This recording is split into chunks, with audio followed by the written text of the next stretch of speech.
Kapuso, hindi lang po kemikal sa paggawa ng plastic, kundi pati gabok ang nakita sa sample ng inirereklamong peking bigas mula sa Davao. Pero pagtitiyak ng mga otoridad, isang tinatawag na isolated case lang itong pangyayaring ito. Nakatutok si Maki Pulido.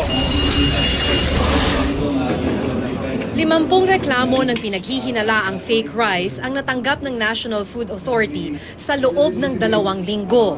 Pero hanggang ngayon, rice sample pa rin mula sa Davao ang nag-iisang kumpirmadong kaso ng kontaminadong bigas.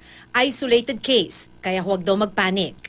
The government is on top of this situation, that there is tight coordination between the different agencies. Hinaluan ng mga kemikal na panggawa sa plastic at gamot ang rice sample mula sa Davao. Walang epekto sa kalusugan ang kemikal na ginagamit sa paggawa ng mga gamot, pero may epekto ang dibutyl phthalate na ginagamit sa paggawa ng plastic.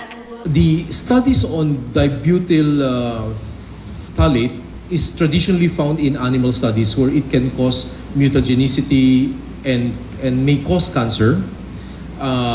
But this is not really found in human, but we extrapolated it that it is best avoided. And many countries around the world have slowly been putting measures to limit the level of phthalates in products. Pero kung paano ito ginawa at sino ang nasa likod nito, wala pa ring linaw hanggang sa ngayon.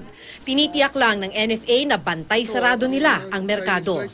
Hindi pa rin po tumitigil ang National Food Authority sa ating massive intensified day-to-day inspection ng markets, groceries, supermarkets, and iba pa pang mga lugar na kung saan nagbebenta ng bigas. Huwag din daw pagkamalang peking bigas ang corn rice o mais na hinugis butil ng bigas.